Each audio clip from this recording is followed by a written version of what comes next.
Hepinize merhaba. Daha önce kanalımda bir video paylaşmıştım. Bulaşık makinesine tuz nasıl konulur, ne kadar konur. Çok da güzel izlenme aldı. Çok kişinin de işine yaradı. O videonun altında sorulan sorulardan birisi tuz koyma işlemini yaparken içine su koymalı mıyız, koymamalı mıyız? Böyle bir soru vardı. Cevap vermek için bu videoyu çekiyorum. Detaylı anlatacağız. Takipçilerimin sorularına da cevap vermeye çalışıyorum. Güzel videolar çekeceğiz. Neyse başlayalım.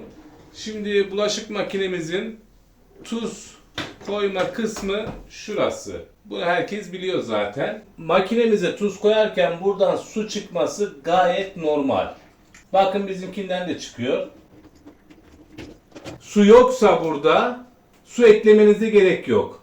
Varsa da suyu boşaltmanıza gerek yok. Mantık ne? Bu tuz kutusu şebekeden gelen suyun içinden geçmek zorunda olduğu bir kutu. Yani su şuradan geliyor, çok az bir miktar sert olarak. Suyun büyük bir kısmı ise arkadan boru kanalıyla tuz haznesine gelerek, şurada da su cebimiz var. Yani boru kanalıyla su cebine giriyor. Ondan sonra da tuz haznemize giriyor. Tuz haznesine girmeden makine içerisinde dolmuyor. Sonuç olarak burada su olması gayet normal. İçinde hiç su yoksa makine uzun süredir çalışmıyor manasına gelebilir. Ya da tuz haznesi delinmiştir. Makine altına su kaçırıyor olabilir. Bilemiyorum. Yalnız burada su olması dediğim gibi gayet normal. Su yoksa su eklemenize gerek yok. Tuzu koydunuz, makineyi çalıştırdınız, şebeke suyu otomatik olarak tuz haznesinin içerisine girecek ve tuzunuz ıslanacak. Reçine ile etkileşime girerek, sodyum sağlayarak bulaşıklarınızı yıkayan suyu yumuşatacak.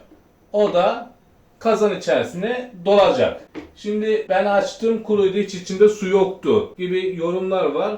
Yani o konularda cevap veremem ben. Çünkü makineyi görmem lazım. Bilemiyoruz. 6 aydır, 1 senedir kullanılıyor mu, kullanılmıyor mu? Başka bir problemi var. Makinede su kaçağı mı var? Bilemiyoruz onları. Ancak sistemin işleyişi bu şekilde. Yani tuz haznesine girmeden su makine içerisine dolmaz. Tuz haznenizde arıza varsa, su cebinizde tıkanıklık varsa, tuz haznenizde tıkanıklık varsa sadece şuradan sert suyu alır. O da makinenin içerisinde yeterli su miktarının oluşmasını sağlamaz. Azdır buradan gelen su. Bu da zaten bir arıza sebebidir.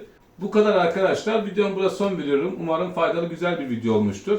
YouTube kanalıma abone olarak destek verirseniz sevinirim. Başka bir videomuzda görüşmek üzere. Hepinize sağlıklı, mutlu, güzel günler dilerim. Hoşça kalın.